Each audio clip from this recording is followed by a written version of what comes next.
Halo pemirsa, kembali Anda menyaksikan Halo Indonesia dan seperti biasa selama 1 jam ke depan kami akan menghadirkan beragam informasi. Untuk hari ini ada informasi apa saja, Mel? Ya, Vince, berita utama hari ini datang dari Pemprov DKI Jakarta yang akan menambah armada angkut sampah.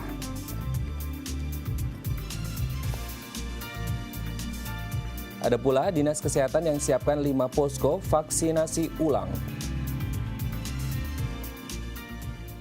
Ya, selain itu ada pula yayasan yang memperjuangkan masyarakat untuk mendapatkan akta kelahiran yang akan menjadi topik bincang kita hari ini. Dan pemirsa, inilah Halo Indonesia selengkapnya.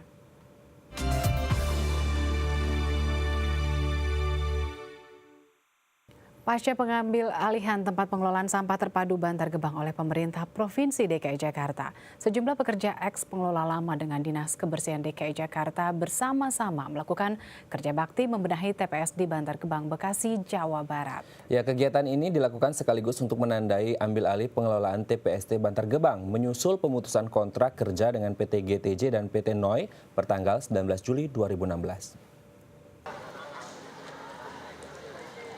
Dinas Kebersihan DKI Jakarta menggelar kerja bakti massal membersihkan dan membenahi tempat pengelolaan sampah terpadu atau TPST Bantar Gebang, Bekasi, Jawa Barat. Kegiatan ini dilakukan menyusul pemutusan kontrak kerjasama dengan 2 perusahaan swasta yang selama ini mengelola pembuangan sampah warga Jakarta ke Bantar Gebang. Dalam kegiatan yang berlangsung pada akhir pekan lalu melibatkan sebanyak 600 orang pekerja gabungan dari Dinas Kebersihan dan pekerja eks pengelola TPST Bantar Gebang. Dalam kesempatan yang sama turut hadir Kepala Dinas Kebersihan DKI Jakarta Isnawa Aji yang memantau langsung kegiatan kerja bakti ini sekaligus mengamati kegiatan operasional TPST yang tetap berjalan normal pasca pengambil alihan swakelola oleh Dinas Kebersihan DKI Jakarta. Pengambil alihan operasi TPST Bantar Gebang resmi dilakukan per tanggal 20 Juli 2016 sejak pengakhiran kerjasama dan kontrak dengan PT Gondang Tua Jaya atau GTJ dan PT Navigat Organik Energi Indonesia atau NOI.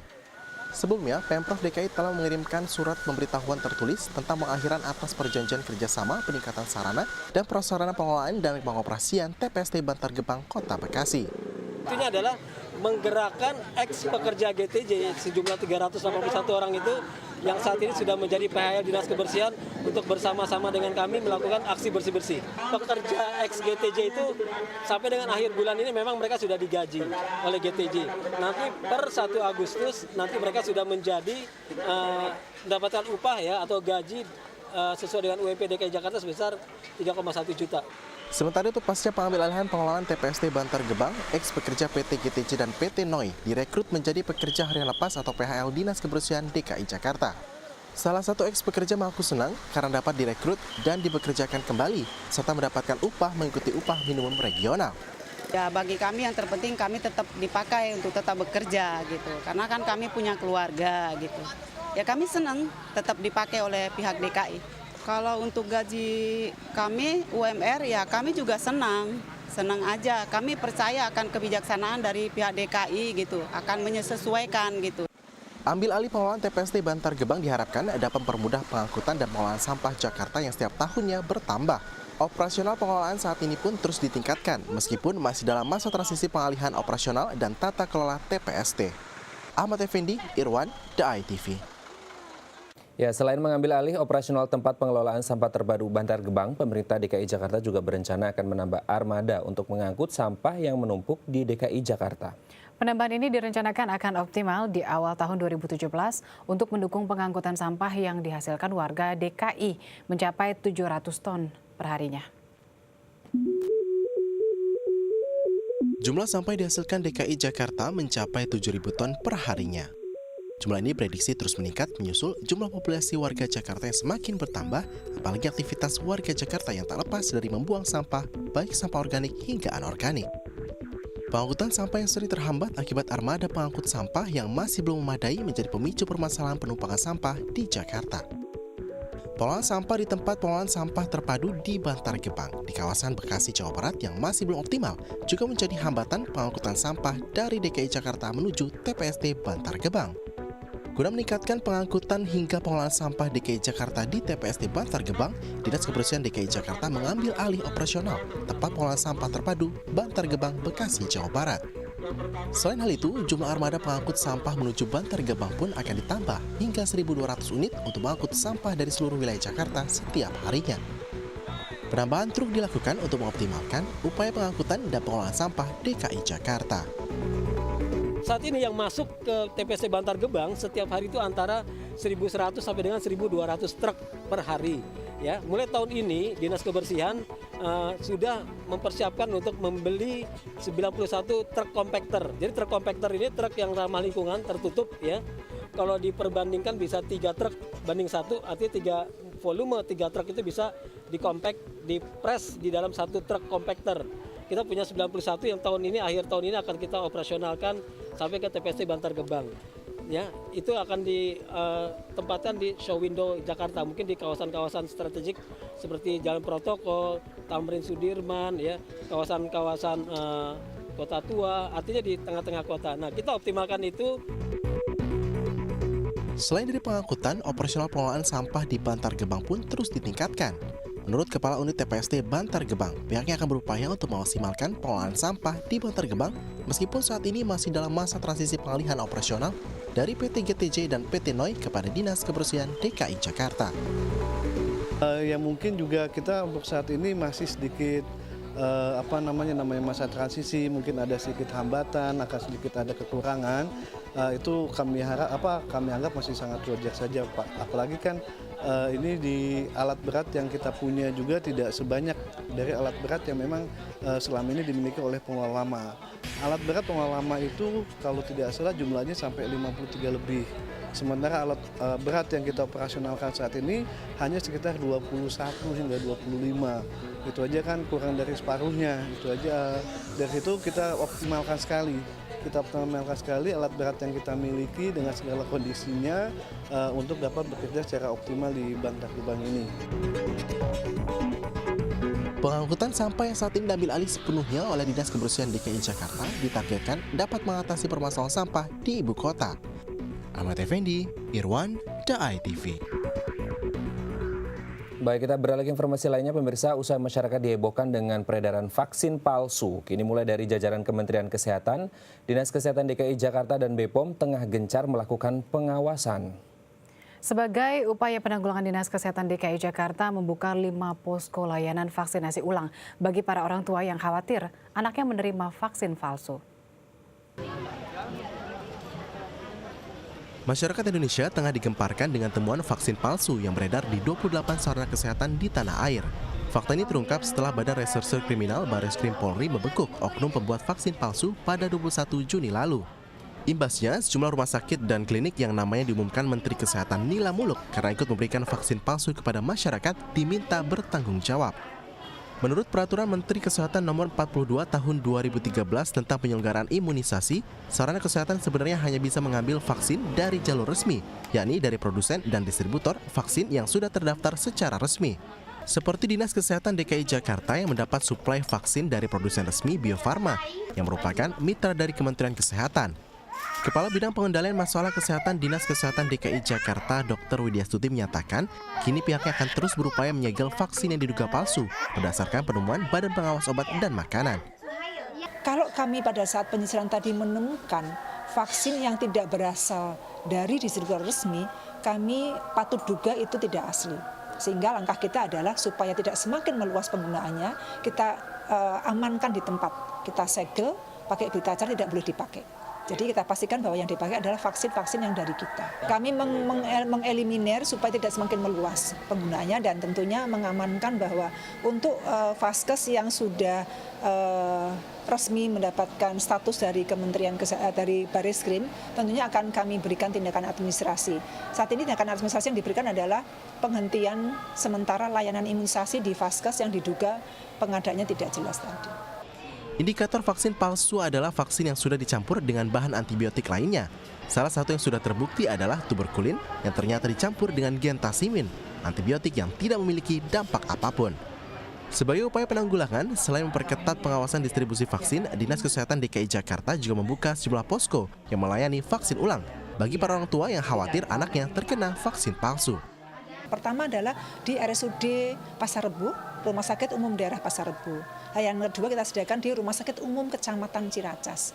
Yang ketiga kita sediakan di Puskesmas Kecamatan Ciracas, kemudian di Rumah Sakit Kesdam di Cijantung dan di Rumah Sakit Polri Kramat Jati. pada saat si bayi balita tadi datang ke layanan kita yang 5 tadi, akan dilakukan dulu pemeriksaan screening oleh dokter spesialis anak. Kemudian dokter spesialis anak akan mengkaji, menganalisa seberapa jauh kesehatannya dan bagaimana kronologis dari riwayat vaksinasinya. Apabila di situ memang sudah terjelas indikasinya, dokter anak akan menuliskan meminta untuk divaksinasi ulang. Jason Valino, Fajar Agustino, The ITV.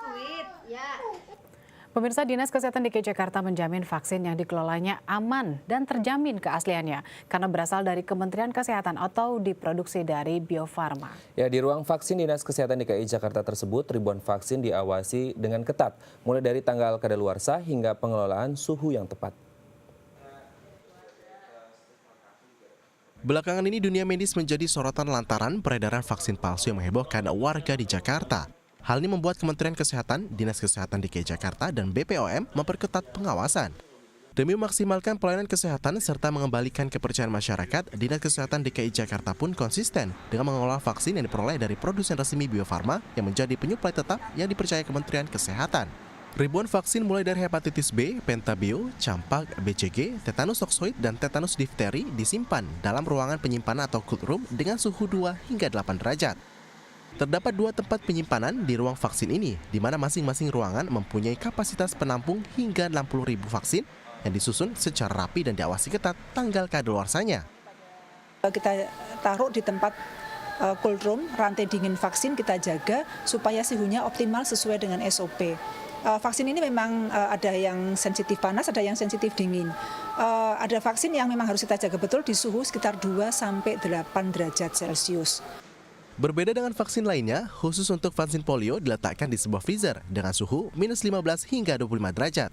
Dalam 1 tahun, Dinas Kesehatan bisa memberikan vaksin kepada 170 bayi di DKI Jakarta melalui 300 puskesmas tingkat kelurahan, 44 puskesmas kecamatan, serta beberapa rumah sakit swasta dan umum daerah. Kami pun secara rutin setiap tahun sekali dilakukan audit dari auditor independen untuk menjaga apakah benar kami sudah merawat vaksin ini dengan benar. Bukan hanya di tingkat dinas kesehatan, tapi di tingkat kota pun juga sama perlakuannya, di tingkat kecamatan sama, sampai dengan kita pastikan sampai dengan di tingkat layanan. Guna mengembalikan kepercayaan masyarakat, Dinas Kesehatan mendirikan 5 posko di wilayah-wilayah terdekat dengan rumah sakit yang diduga memberi vaksin palsu. Hingga saat ini, sebanyak 312 bayi yang terdaftar sudah divaksinasi ulang di beberapa fasilitas kesehatan rujukan Dinas Kesehatan DKI Jakarta.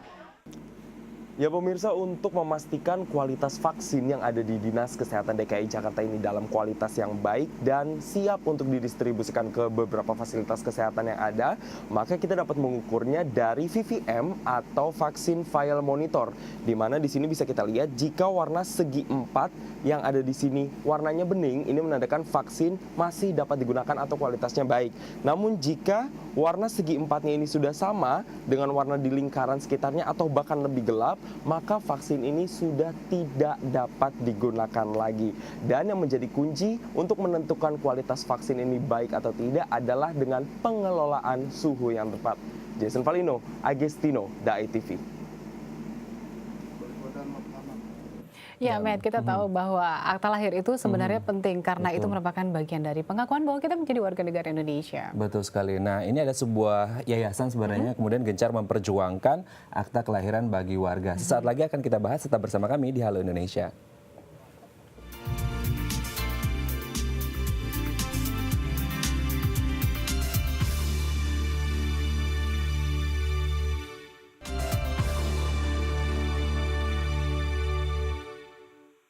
Baik, Anda masih bersama kami di Halo Indonesia dan dalam segmen bincang kali ini kita akan membahas tentang sesuatu yang fundamental sebenarnya, Vinca dan juga pemirsa, yaitu tentang akta kelahiran yang memang menjadi hak bagi setiap warga negara Indonesia. Seperti kita tahu, dengan akta kelahiran kita bisa membuat katakanlah seperti KK, KTP dan juga paspor. Tapi kemudian ternyata banyak warga Indonesia yang belum memiliki akta kelahiran. Ini kalau kita mencoba menilik data dari Kemendagri, ternyata dari usia 0 sampai 18 tahun itu hanya 49% yang sudah memiliki akta kelahiran. Bayangkan yang lebih dari 18 tahun berarti akan jauh lebih dari 49%. Dan anak-anak di Indonesia hanya sekitar 40% atau 84 juta jiwa. Dan itu akhirnya berdampak karena banyak anak-anak juga yang akhirnya rentan mengalami kejahatan. Dan mereka juga akhirnya tidak diakui hak-haknya ya. Betul sekali, sangat disayangkan sekali. Iya, Nah, sangat kemudian disayangkan. ini ada sebuah gerakan yang memang membantu mendampingi warga dan khususnya juga anak-anak dari panti asuhan untuk mendapatkan akte kelahiran secara gratis, Betul. yaitu IKI. Nah, untuk membahasnya telah hadir bersama kami di Studio Halo Indonesia, Saifullah Maksum selaku Ketua 3 Yayasan IKI dan juga Maureen Aurelia selaku relawan Yayasan IKI wilayah Jakarta dan juga Bekasi. Namun sebelum kita berbincang dengan narasumber kita hari ini, kita saksikan dulu tayangan berikut. Permasalahan kepemilikan akte kelahiran ternyata masih dialami banyak kalangan masyarakat di Indonesia. Berdasarkan data Kementerian Dalam Negeri tahun 2015, dari 250 juta penduduk Indonesia, 70% diantaranya belum memiliki akte kelahiran. Sementara data dari Komisi Perlindungan Anak Indonesia atau KPAI mencatat, 50% anak Indonesia di bawah usia 5 tahun tak punya akte kelahiran. Padahal Undang-Undang Nomor 24 Tahun 2013 tentang Administrasi Kependudukan menyatakan hak seluruh warga Indonesia untuk mendapatkan legalitas kewarganegaraannya tanpa diskriminasi. Selain alasan politis, terhambatnya pembuatan akta kelahiran ini juga dipengaruhi oleh rendahnya tingkat ekonomi warga, serta kurangnya kesadaran akan pentingnya akte kelahiran sebagai legalitas kewarganegaraan. Mengacu pada hal tersebut, Yayasan Institut Kewarganegaraan Indonesia berupaya membantu warga minoritas di beberapa wilayah di Indonesia. Salah satunya adalah Kabupaten Tangerang, dengan memfasilitasi warga mengurus pembuatan akte kelahiran secara gratis. Mulai dari proses pendataan, pendaftaran ke Dinas Kependudukan dan Catatan Sipil, hingga percetakan. Sejak Juni 2016, relawan Yayasan IKI Tangerang berhasil membuat 670 akte kelahiran warga desa Kedaung Barat. Ya, ini kalau kita mencoba menilik dari apa yang terjadi selama ini, kemudian kenapa masih banyak warga yang belum memiliki akte kelahiran, karena ternyata banyak hambatan. Salah satu hambatan terbesar adalah kemudian adanya peraturan tentang BAP. Ya. Kemudian sekarang di Permendagri nomor 9 tahun 2016 ini sudah diganti menjadi SPTJM, ya, surat pernyataan tanggung jawab mutlak dari Kepala Panti yang kemudian bisa digunakan untuk membuat akte kelahiran. Ini juga yang kemudian didampingi oleh IKI untuk membantu warga ini mendapatkan akte kelahiran. Tapi secara tetap gratis. saja masih ada kendala dan kita Betul. akan menilik nanti apa saja sebenarnya kendalanya. Ya? Oke, kita langsung sama narasumber kita hari ini ada Pak Masum dan juga Mbak Lia kita panggilnya ya. Oke, selamat datang di Halo Indonesia. Selamat pagi. Oke, oke, kita ke Pak Masum terlebih dahulu. Pak, ini Indonesia sudah 70 tahun lebih merdeka, tapi kemudian masih banyak juga 70%-an warga yang belum punya akte kelahiran. Apa sebenarnya yang kemudian membuat warga belum memiliki akte kelahiran, Pak? Sebetulnya ya, bangsa kita sejak kemerdekaan itu kita sudah memiliki Undang-Undang Nomor 3 Tahun 46 tentang warga negara dan kependudukan. Clear ya, jadi warga negara adalah penduduk Indonesia yang tinggal di Indonesia 5 tahun sebelum kemerdekaan. Setelah itu regulasi diciptakan dan kebijakan pemerintah digulirkan, tapi masih banyak sekali persoalan yang menyangkut soal hak-hak warga negara dan kependudukan. Memang jadi warga negara dan kependudukan itu diatur secara lebih komprehensif dan lebih clear undang-undangnya itu relatif baru ya, baru tahun 2006 ya, Undang-Undang 12 tahun 2006 tentang kewarganegaraan dan Undang-Undang 23 tahun 2013 tentang 2006 tentang Adminduk, artinya kependudukan. Nah, sejak itulah baru warga bangsa kita mulai tersadarkan bahwa ada hak mereka yang harus dipenuhi oleh negara dan negara wajib memenuhi itu. Pada waktu itu memang negara atas dasar kondisi sosial politik memang yang diharuskan memiliki akte kelahiran itu hanya warga tertentu, misalnya warga Tionghoa dan orang-orang asing yang menjadi warga negara Indonesia. Warga negara Indonesia yang pribumi, yang asli, apa yang dulu turun-temurun di sini itu tidak diharuskan pada waktu itu punya akte kelahiran. Belakangan negara mewajibkan orang yang tidak memiliki akte kelahiran akan nggak punya akses ya untuk mengurusi pekerjaan di sektor formal, untuk melamar pendidikan dan untuk membuat dokumen yang lain, misalnya imigrasi itu paspor dan yang lain-lain. Oleh karena itu sejak itu maka warga mulai merasa pentingnya punya akte kelahiran. Pertanyaannya adalah kenapa sudah 70 tahun. Ya, 70 tahun dan Undang-Undang Adminduk itu sudah berusia 10 tahun juga, nyatanya masih baru 49%, 0 sampai 18 tahun yang punya akte kelahiran yang koneksi dengan sistem Adminduk di Capil. Pertanyaan adalah apa faktor yang menyebabkan itu? Banyak sekali ya.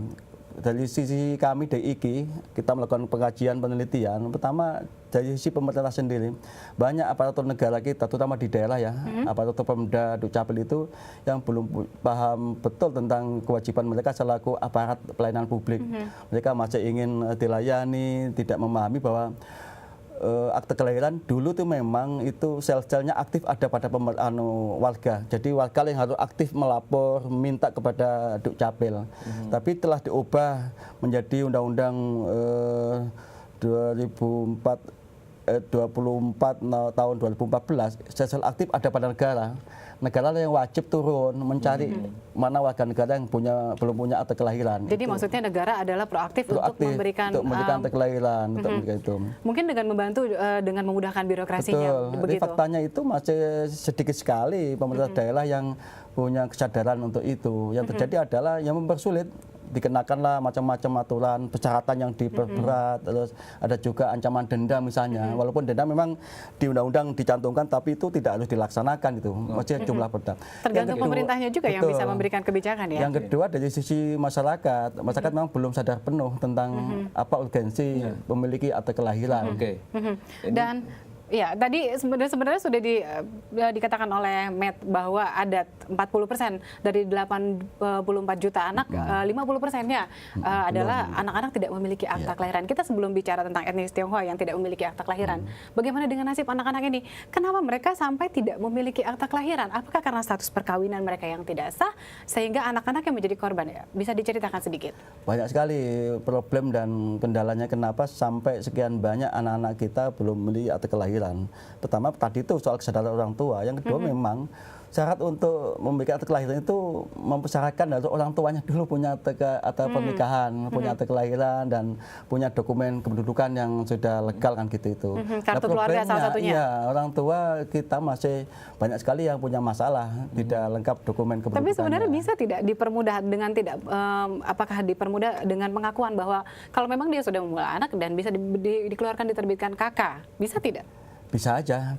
Cuma kan gini ya, masih ada persyaratan misalnya untuk terbit akte kelahiran bagi anak itu orang tua harus punya akte nikah. Ini problem. Masih banyak kita di Tangerang misalnya ya, di daerah Sipatan Timur, di sekitar jalur sungai itu di Sedani itu ribuan warga negara kita, saudara-saudara kita yang sudah beranak pinak, bercucu, tidak punya akte nikah. Kenapa demikian? Ya dulu riwayatnya mungkin mereka untuk ngurus akte nikah juga begitu tidak mudah. Lebih baik nikah secara agama, ada pemberkatan di vihara, di gereja. Kalau Islam mungkin melalui pimpinan agama, nikah siri.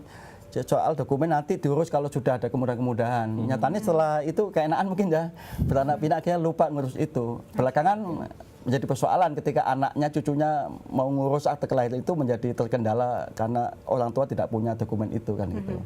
Oke, nanti Pak Masung dan Mbak Lia kita akan jeda dulu. Nanti kita akan membahas seperti apa saja kendala-kendala lainnya ya, terutama untuk mereka yang etnis Tionghoa ya. Tapi kita jeda dulu. Pemirsa jangan kemana-mana, tetap bersama kami di Halo Indonesia.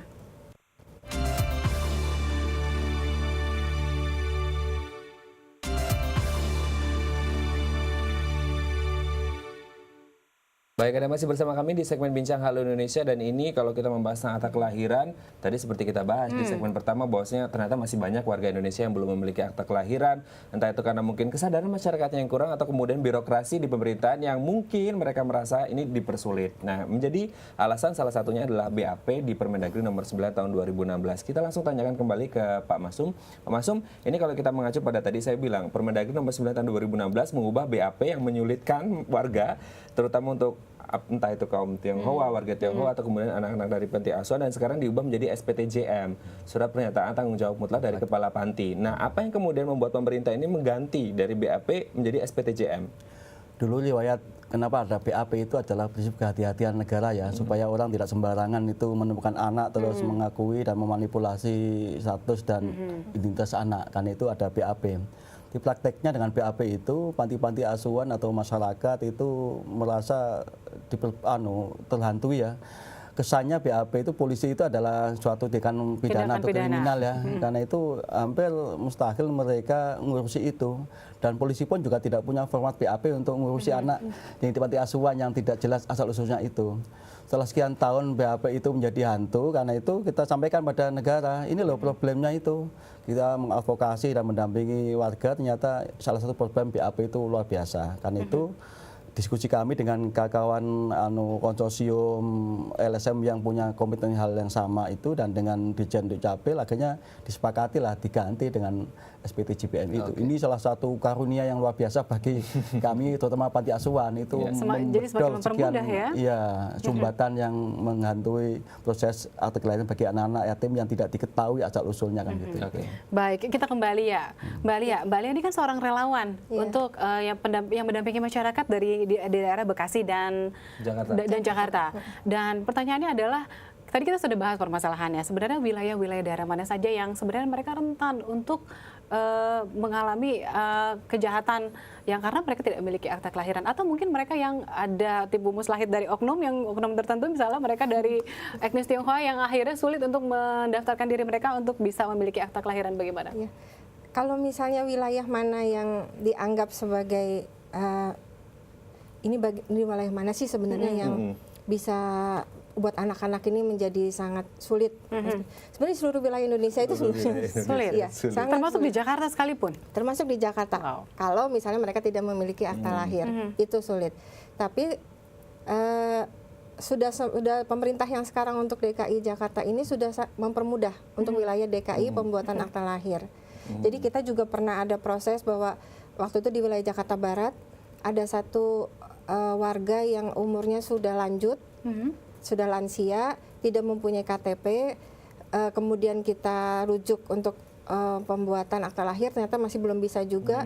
Kita bisa langsung SMS ke Bapak Gubernur, kemudian langsung dijawab untuk pemrosesan. Direspons langsung. Jadi kalau untuk wilayah DKI Jakarta saat ini sudah bisa dibilang aman. Relatif aman. Oke, ini menjadi pertanyaan sebenarnya ketika mereka tidak memiliki akte kelahiran, apakah memang mereka belum tahu caranya atau mereka belum sadar sebenarnya betapa pentingnya akte kelahiran ini? Sebenarnya mereka sadar, karena kalau di lapangan yang saya bicara dengan para pengurus panti dan anak-anak panti itu, ada satu sebenarnya panti asuhan di Bintaro itu, ya, anak itu mendapat beasiswa ke Presiden University. Jadi anak ini sebenarnya sangat pintar, tapi kendalanya adalah karena dia tidak punya akte kelahiran, dia tidak bisa membuat tabungan untuk ATM karena dia harus tinggal jauh dari lokasi panti. Kemudian dia juga tidak bisa mewakili sekolahnya untuk pergi ke luar negeri karena tidak bisa membuat paspor. Wow, sampai sebegitu besarnya dan sebegitu pentingnya akta kelahiran itu bagi pendidikan dan kemudian, mereka ya.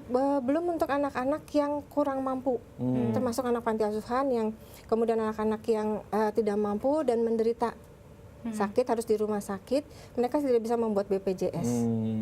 Karena itu sangat penting sekali BPJS, akhirnya harus meminta sana sini untuk mendapatkan dana. Baik Mbak Lia, nanti kita akan melanjutkan lagi perbincangan ini. Tapi kita mau lihat dulu nih, ada tayangan warga Kedaung berhasil mendapatkan akta kelahiran. Tentunya ini karena Iki ya. Ya, kita lihat dulu tayangannya. Ya kan? Permasalahan legalitas kewarganegaraan ternyata masih dialami oleh banyak kalangan yang tersebar di beberapa wilayah di Indonesia. Salah satu wilayah yang menjadi sorotan ialah warga desa Kedaung Barat, Kecamatan Sapatan Timur, Kabupaten Tangerang, di mana warganya masih banyak yang belum memiliki akte kelahiran. Berdasarkan data Dinas Kependudukan dan Catatan Sipil, di desa ini masih terdapat 50% warga, tepatnya 400 kepala keluarga yang belum memiliki akte kelahiran, sebagai bukti legalitas kewarganegaraan yang sah. Sementara yang sudah mendapat akta kelahiran hanya 670 warga. Salah satu warga Kedaung Barat, yakni Acun misalnya, yang sudah 48 tahun tak memiliki legalitas kewarganegaraan yang tertulis dalam selembar akte kelahiran. Acun tak sendiri. Eti sang istri serta anaknya Aling juga tidak memiliki akte kelahiran sebagai penjelas identitas kewarganegaraan yang resmi.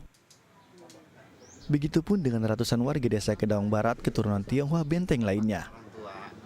Akibat tak memiliki bukti kependudukan yang jelas, Acun mengaku kesulitan untuk mengurus beberapa hal yang berhubungan dengan identitas sendiri. Acun kesulitan dalam mengurus administrasi sekolah anak, bahkan sulit untuk mendapatkan pelayanan kesehatan di rumah sakit. Beruntung, Yayasan Institut Kewarganegaraan Indonesia berupaya membantu mensosialisasikan pembuatan akte kelahiran kepada Acun dan warga minoritas dengan melakukan pendataan kartu tanda penduduk dengan berkeliling ke rumah-rumah warga. Selanjutnya, melalui data-data yang sudah didapatkan, Yayasan IKI langsung mendaftarkan ke Dinas Kependudukan dan Catatan Sipil terdekat tanpa pemungutan biaya alias gratis. Ya, ini kalau kita lihat, jadi sekarang warga Tionghoa jangan sampai kemudian ragu-ragu untuk saya ingin membuat akte kelahiran, boleh. Sekarang bisa langsung menghubungi pemerintahan setempat ya. Oke, kita kembali ke Mbak Lia terlebih dahulu. Mbak Lia, ini kalau kita lihat ternyata warga Tionghoa masih banyak sekali ya. Kita bahas warga Tionghoa terlebih dahulu sebelum membahas anak yatim piatu di panti asuhan. Lalu kemudian selama ini sudah banyak yang berusia, ya. Lanjut. Dan mereka bisa hidup sampai sekarang. Bagaimana kemudian mereka mengurus kehidupannya selama ini dengan ya sesuatu yang berkaitan dengan hal-hal yang formal? Kalau misalnya untuk urusan formal, misalnya seperti sekolah, itu biasanya sekolah untuk sekolah-sekolah di daerah itu kurang begitu membutuhkan akta lahir sebenarnya. Ya, jadi pendataannya itu bisa dengan ijazah sebelumnya. Jadi kan misalnya dari TK ada rapotnya, itu bisa sebagai bukti untuk dokumen untuk pendaftaran berikutnya. Kemudian kemarin waktu saya wawancara juga di Sepatan Timur ini, mereka ada yang punya KTP. Tidak punya akta lahir tapi punya KTP.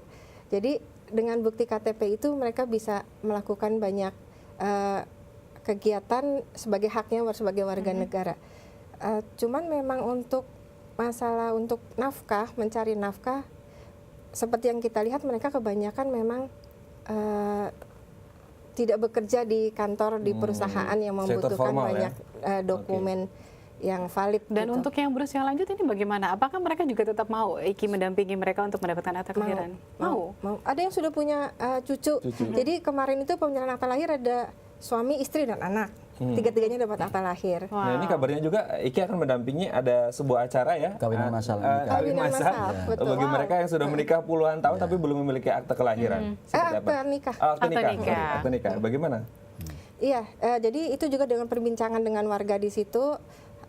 Waktu kita tanyakan sebenarnya dokumennya apa sih Pak RT yang sampai Bapak-Bapak RT ini bisa menerbitkan dokumen KTP. Terus dia bilang sebenarnya dari data yang masa lampau. Jadi itu kan sudah turun-temurun, tinggal di situ. Mereka ini kan sudah mungkin udah yang tua pun sudah keturunan kedua, ketiga yang tinggal di situ gitu. Jadi dari data turun-temurun itu yang dipakai. Datanya bahwa benar mereka tinggal di situ, itu kan semua dari keterangan RT RW setempat. Gitu, itu diperlukan. Nah, kemudian mereka akhirnya mengungkapkan bahwa bisa nggak kalau misalnya kita memperoleh akta nikah dari catatan sipil. Terus kemudian ada Pak Saifullah, ada Pak Maksum, saya sampaikan ternyata bisa. Gitu. Jadi kemudian langsung dikoordinir untuk bisa menikahkan masal. Menarik sekali ya, Met ya. Dan Mbak, nanti kita akan masih akan membahas lagi tentang akta kelahiran ini, dan tentunya nanti mungkin ada juga sedikit tentang akta nikah ya. Tapi setelah jeda satu dulu ya. Pemirsa, jangan kemana-mana, tetap bersama kami di Halo Indonesia.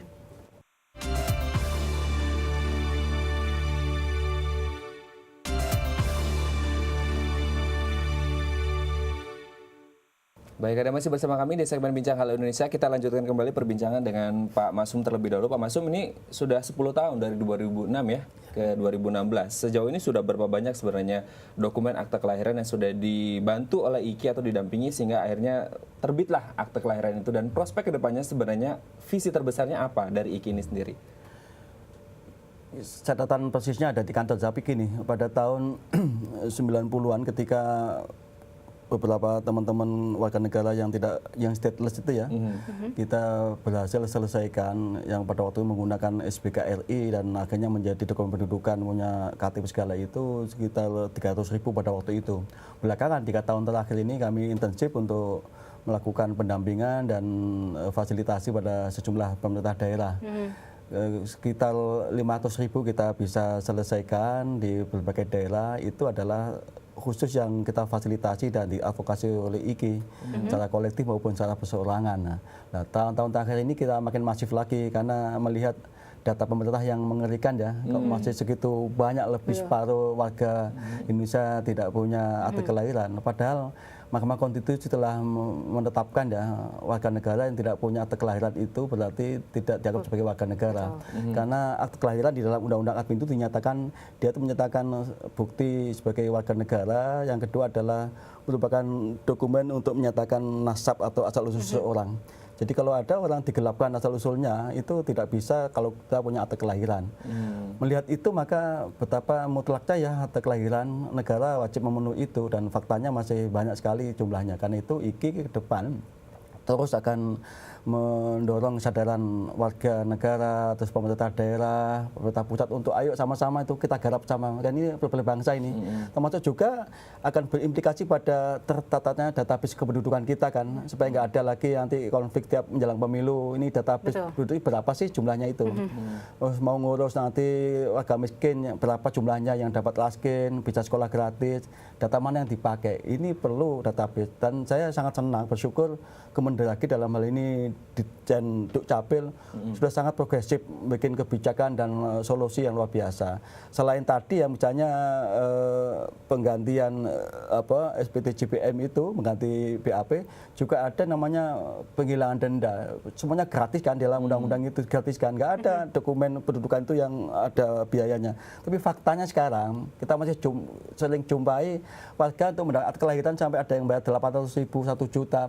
Dan itu pun masih ada ya? Bertahun, berbulan-bulan nggak selesai. Mungkin melalui mediator, melalui broker, calo, atau melalui orang instansi yang oknum yang nakal gitu loh. Dan undang-undang sudah menggratiskan semuanya itu. Pak Masum, tapi kita tahu ada 20 daerah yang sudah melakukan reformasi di bidang untuk bisa mempermudah menerbitkan akta lahir. Nah, bagaimana sementara kita tahu masih ada ratusan lagi daerah lain gitu. Nah, ini PR untuk IKI, apa yang akan IKI lakukan untuk menggrab itu semua? Kita bekerjasama dengan beberapa pihak, termasuk dengan salah satu media, untuk mencoba mengarah kepada daerah. Kita sudah punya data, Pak, mana daerah yang maju dalam pelayanan Adminduk, mana yang masih terbelakang. Ini ada provinsi Banten itu termasuk yang masih terbelakang, ya, Tangerang, terus Lebak itu. Kita akan konsentrasi ke Banten, konsentrasi nanti ke Lampung, konsentrasi ke Kalimantan tetap, dan ada beberapa daerah yang harus kita intervensi untuk percepatan perolehan akte kelahiran. Baik, kita kembali ya, Mbak Lia sebagai salah satu relawan di IKI. Apa yang ingin dilakukan ke depannya bersama IKI? Yang impian terbesar dari seorang relawan? Sebenarnya impian kita, karena kita sudah mulai datang ke warga, kemudian ke panti asuhan, kepada pengurusnya. Kita ingin supaya mereka juga ikut bergerak. Karena kita juga sudah mengedukasi mereka, jadi mereka juga ikut bergerak untuk menyatakan kepada rekan-rekannya bahwa ada program dari IKI seperti ini, tujuannya adalah ini. Karena kalau kita datang sendiri itu biasanya kita dianggap juga calo juga sama gitu. Jadi dari mereka yang mengajak rekan-rekannya sesama panti atau sesama warga untuk ayo terimalah gitu IKI, ini ada ini, ayo kita akan bantu. Dan itu gratis? Dan itu gratis karena semua prosesnya terbuka. Jadi dari pihak IKI dan dari pihak panti asuhan atau dari perwakilan warga itu kita sama-sama. Termasuk akta nikah lagi? Betul. Nanti jadi semuanya terbuka bahwa mereka gratis, tidak dikenakan biaya, dan kami pun dari pihak IKI tidak memungut biaya. Tidak memungut biaya. Baik Pak Masum dan Mbak Lia, terima kasih semua informasinya ini, dan semoga masyarakat dan pemerintah sama-sama proaktif untuk sama-sama membantu agar warga negara tetap mendapatkan haknya. Betul. Sama-sama mohon bantuan TV supaya ini segera bergulir, dan pemerintah kita bantu sama-sama. Pihak IKI cuma hanya bisa mendampingi. Semua keputusan akhir ada di pemerintah yang mengeluarkan akta nikah itu. Baik, terima kasih Mbak Lia dan juga Pak Masum sudah hadir di Halo Indonesia. Pemirsa, kami masih memiliki beragam informasi lain, tetap bersama kami di Halo Indonesia.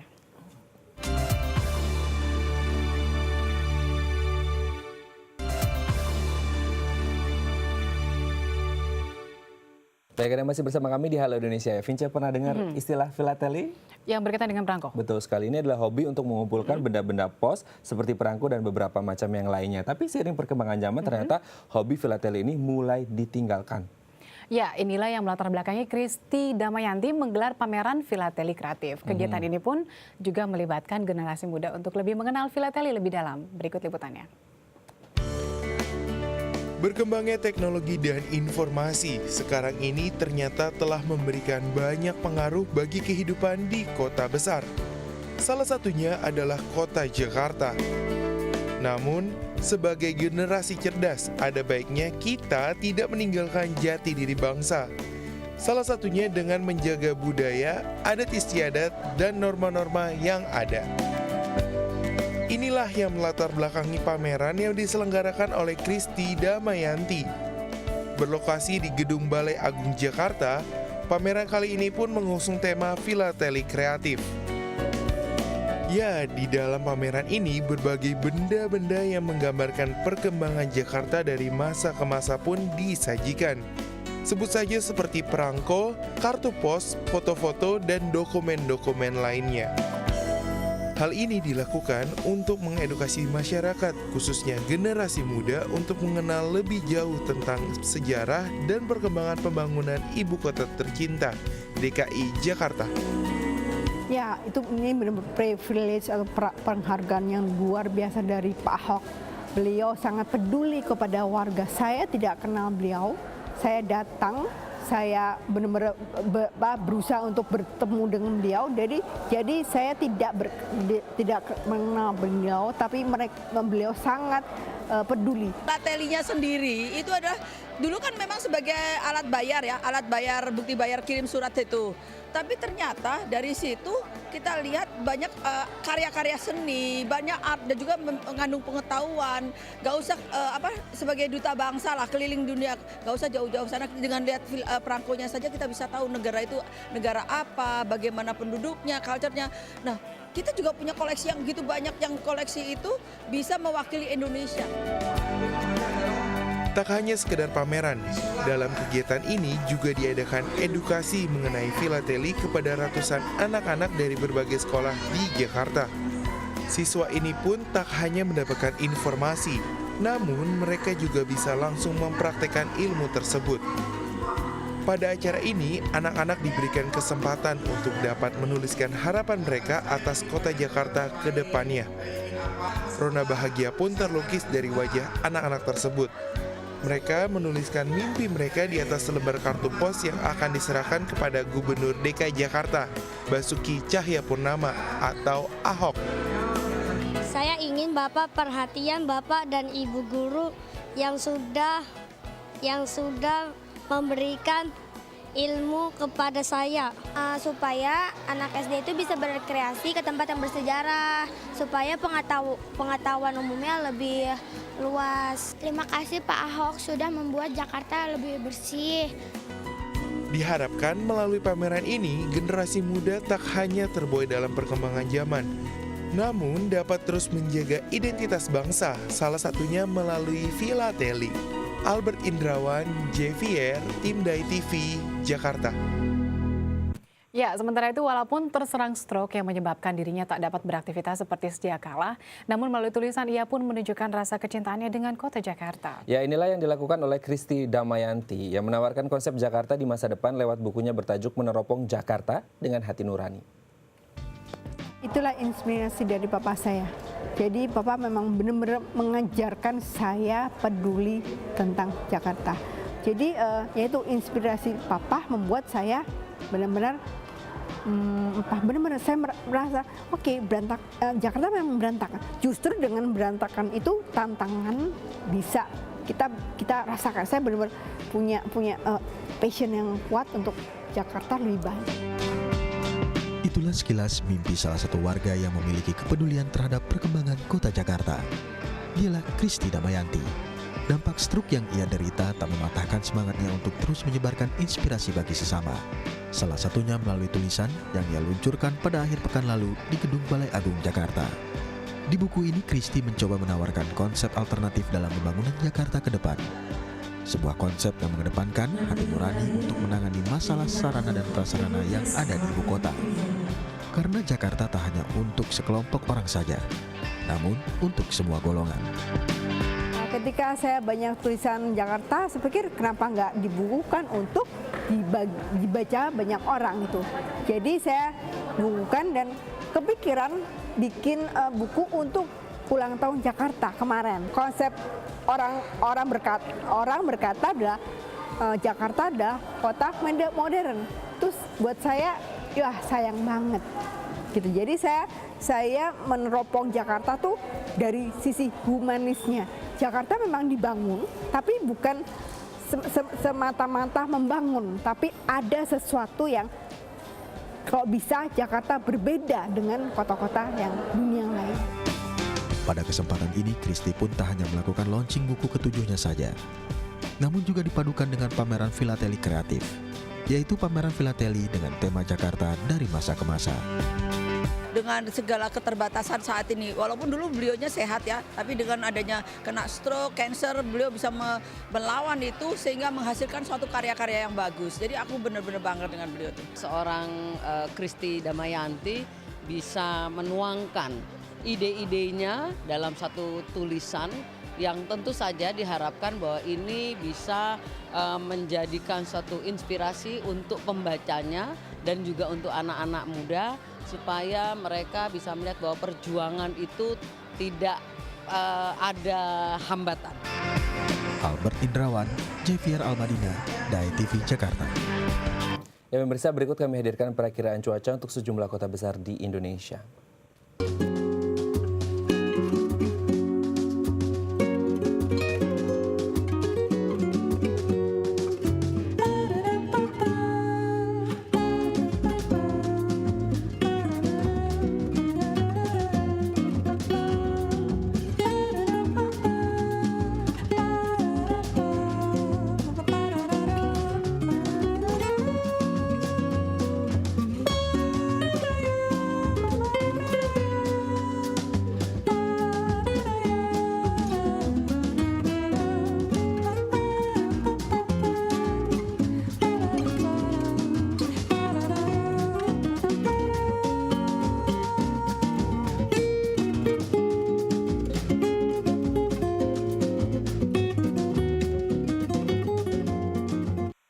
Ya, pemirsa, sekian perjumpaan kita hari ini. Saksikan terus Halo Indonesia dari hari Senin hingga Jumat di waktu yang sama. Ya, jangan lupa follow Twitter kami di @dae_tv dan @haloindodae_tv. Saya Vinjer Mintang. Dan saya Raden Madlias, mewakili seluruh kru yang bertugas. Mohon pamit undur diri. Sampai jumpa dan selamat beraktivitas.